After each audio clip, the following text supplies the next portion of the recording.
Sexta-feira, né? Hoje, dia 28 de novembro, e infelizmente a gente vive hoje uma tragédia. Uma criança de 5 anos caiu do 12º andar de um prédio na zona leste de Uberlândia. Foi logo nas primeiras horas da manhã. Durante toda a nossa programação, você acompanhou as informações a respeito desse caso e vai acompanhar aqui ao longo do dia. E diante dessa fatalidade que mexe conosco, né? Todos nós somos alvo também dessa tragédia. São sentimentos que vêm, respostas que a gente busca. E aí nós do Você, nós convidamos o Tenente Diego Costa, do Corpo de Bombeiros, porque este é um momento também de reforçar os cuidados, de garantir a segurança na infância, né? Eu estou recebendo ele aqui. Tenente, muito obrigada. Eu sei que para vocês também não deve ser um dia fácil, porque se trata de uma criança. E eu fiz questão de trazer essa palavra, foi uma fatalidade, né? Exatamente, Mônica. Como eu estava te falando, apesar de a gente estar tecnicamente preparados, né, para esse tipo de situação, as adversidades que a gente enfrenta da nossa profissão, esse tipo de ocorrência é uma ocorrência que mexe com a gente, né? Então, apesar de tudo isso, temos que dar o devido atendimento e que uma fatalidade dessa sirva como aprendizado e ela demonstra a necessidade de se reforçar a prevenção. E aí é justamente isso que eu gostaria de conversar. Posso te chamar de você, Diego? Claro. Eu gostaria de conversar com você. De 0 a 5 anos, de 0 a 8 anos, quais são os cuidados que nós devemos ter? Porque talvez a gente sabe, mas é preciso reforçar. O que priorizar? E uma criança nessa faixa etária, ali nos 3, 4, 5 anos, ela é uma criança muito curiosa, quer experimentar de tudo, não tem noção do perigo? Sim. Então, Mônica, até para a gente começar nesse assunto, é importante a gente relembrar que a gente está entrando no mês de dezembro, né? Logo a gente está entrando no mês de dezembro, início de férias escolares. Então, a tendência é que as crianças fiquem mais dentro de casa e, consequentemente, elas estejam mais expostas aos riscos de acidentes domésticos. Então, o primeiro ponto que a gente pode abordar nesse sentido, pegando um gancho dessa ocorrência que nós atendemos hoje, seria que a necessidade de instalação de redes de proteção em apartamentos e em casas altas.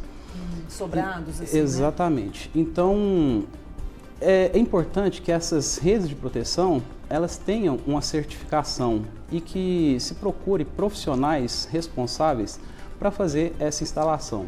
Essas redes de proteção, algumas têm certificação NBR, então a gente recomenda, a gente aconselha que as pessoas utilizem, que as pessoas contratem profissionais que trabalhem com esses equipamentos. Outro ponto que a gente pode abordar, já pegando bebês mesmo, né? Crianças ali de 0, 1 ano, a gente sabe que é muito normal que os pais coloquem dentro dos berços brinquedos, alguns tipos de materiais para deixar a criança com algum entretenimento ali. Até aí tudo bem. O que é o problema disso? A partir do momento que esse brinquedo, que esse material que está dentro do berço, ele serve de apoio para aquele bebê escalar o berço. Então, quando o bebê consegue escalar o berço, por mais que seja uma altura, vamos dizer assim, relativamente baixa, para um bebê, a queda de um berço, ela pode ser fatal.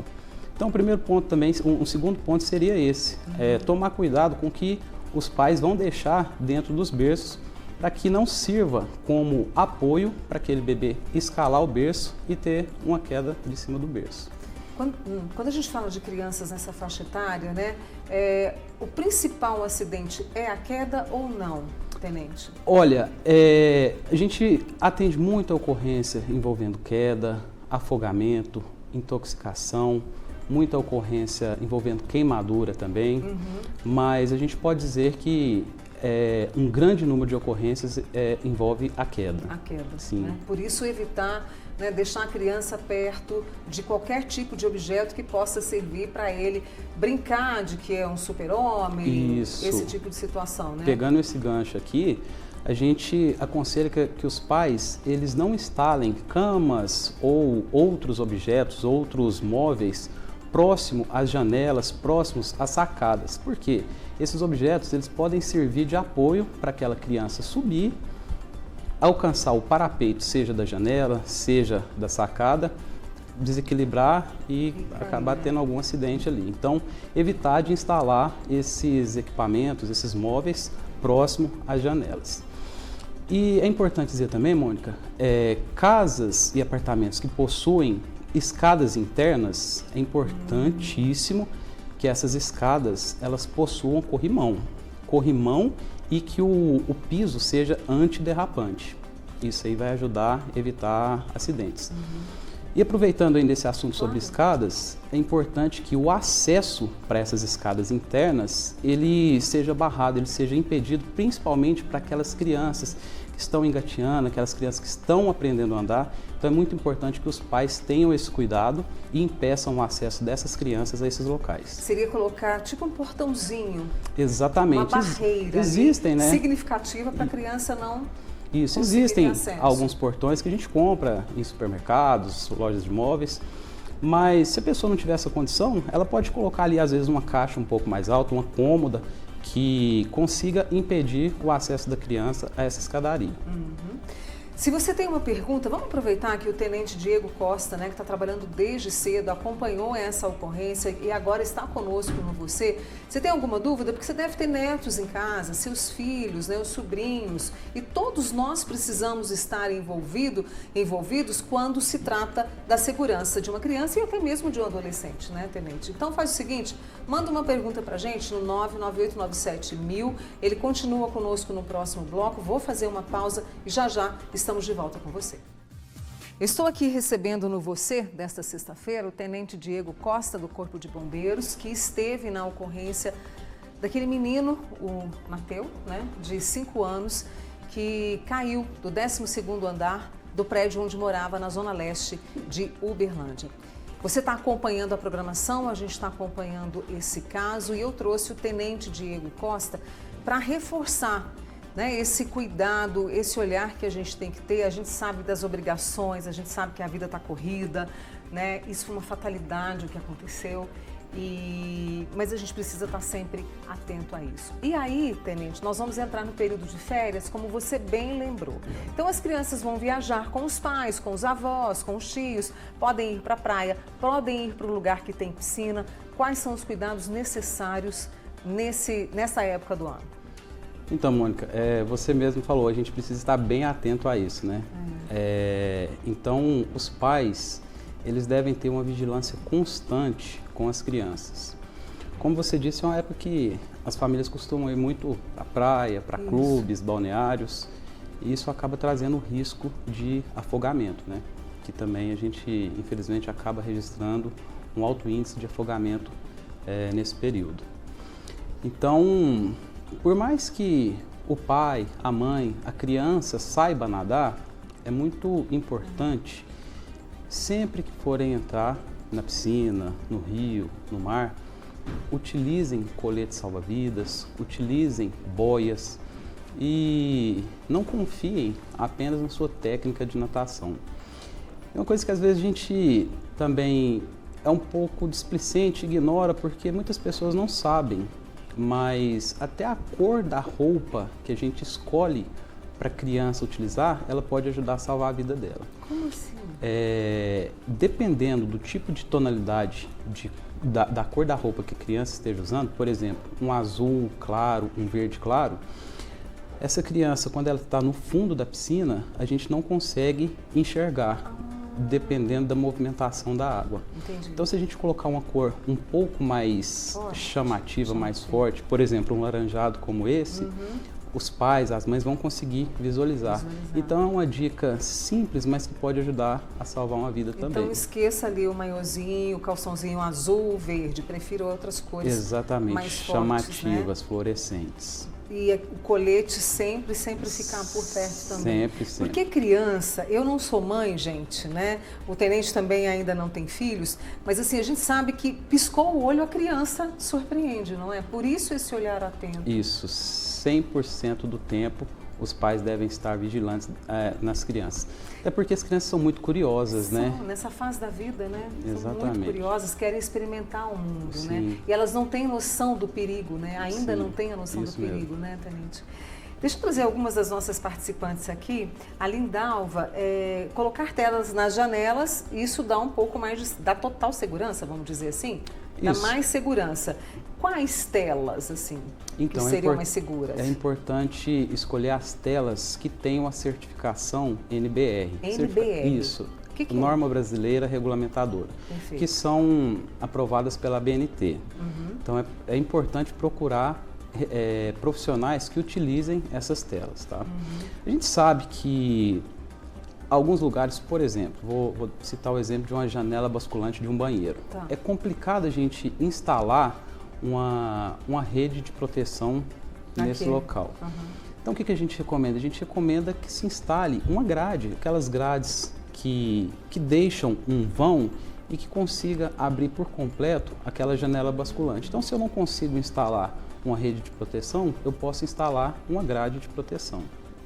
Tem um participante aqui, um telespectador, o Giovanni, ele falou que tinha que ser lei as construtoras entregarem os apartamentos com janelas com grade. Isso infelizmente, ainda não. Mas é uma reflexão, porque nesses momentos a gente sempre reflete a partir do que pode ser feito, né? Sim. Quando usar telas de proteção no apartamento é a pergunta da Célia, mesmo que eu não tenha crianças, Tenente? Então, como eu disse, não tem a obrigatoriedade, não existe uma lei. Mas assim, se eu tenho um animal de estimação, um gato, um cachorro meio serelepe, vamos dizer assim, se eu tenho crianças, é indiscutível. Exatamente, a gente tem que instalar.